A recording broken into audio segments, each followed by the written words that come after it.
রাজধানীর হাসপাতালগুলোতে হাম আক্রান্ত রোগীর চাপ কমছে না। এসব রোগীর প্রায় সবাই শিশু। অসুস্থ শিশুদের যত্ন নিচ্ছেন মা বাবা, তবে বাবা মা না থাকা অনাথ আশ্রমের হামে আক্রান্ত শিশুদের অবস্থা বেশি করুণ। চিকিৎসকদের মতে অপুষ্টির শিকার শিশুদের জন্য হাম হয়ে উঠতে পারে প্রাণঘাতী। এদিকে সিলেট ও বরিশালে হাম ও উপসর্গ নিয়ে আরও 5 শিশুর মৃত্যু হয়েছে। 2 মাসের মোনা, 8 মাসের মাহিন, 7 মাসের আরাফ আর আলিফ।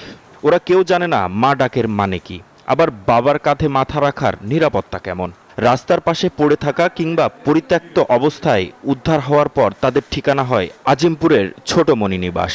এখন তাদের ছোট্ট শরীরে বাসা বেঁধেছে হাম। আসলে ওদের তো কেউ নেই, ওরা আসলে রাষ্ট্রীয় বাচ্চা, যেহেতু ওরা ছোট মণি বসে থাকে। জ্বর, কাশি, শ্বাসকষ্ট আর পুরো শরীরে লালচে দানা। কেউ ঠিকমতো দুধ খেতে পারছে না, কেউ দিনরাত কাঁদছে, আবার কেউ নিস্তেজ হয়ে তাকিয়েও থাকতে পারছে না ঠিকভাবে। শিশুগুলোর পাশে ছায়ার মতো আছেন রাজিয়া সুলতানা আর জাবেদা আক্তার শিখা।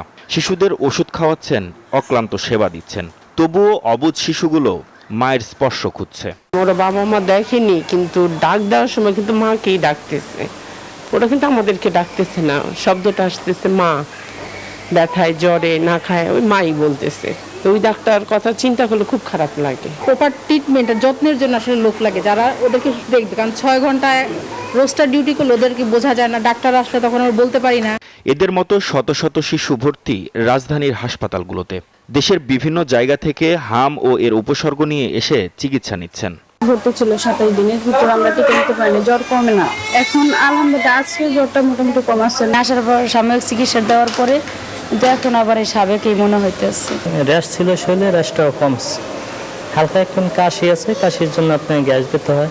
চিকিৎসকরা বলছেন অপুষ্টির শিকার শিশুদের জন্য হাম হয়ে উঠতে পারে প্রাণঘাতী। লোকবল সংকটের কারণে যথাযথ চিকিৎসা নিশ্চিত করতে বেগ পেতে হচ্ছে। যাদের ইমিউনিটি নাই তারা তো সাসেপ্টেবল, তাদের যে কোনো সময় ওই আরেকজনের থেকে সংক্রমিত হয়ে, কারণ ওই যে হাসি কাশি, এই জন্য এই সময় মাস্ক পরা বাধ্যতামূলক। সব রাজধানী কেন্দ্রিক, যার জন্য মনে হচ্ছে যেন মানে সব আপনার লোকজন, ডাক্তার, নার্স সবই ঢাকাতে, কিন্তু আসলে বাস্তবে ঘাটতি আছে, ব্যাপক ঘাটতি আছে। এমন পরিস্থিতিতে টিকাদান কার্যক্রমের ওপর জোর দিচ্ছেন বিশেষজ্ঞ চিকিৎসকরা। মাহমুদ হাসান, নিউজ 24, ঢাকা।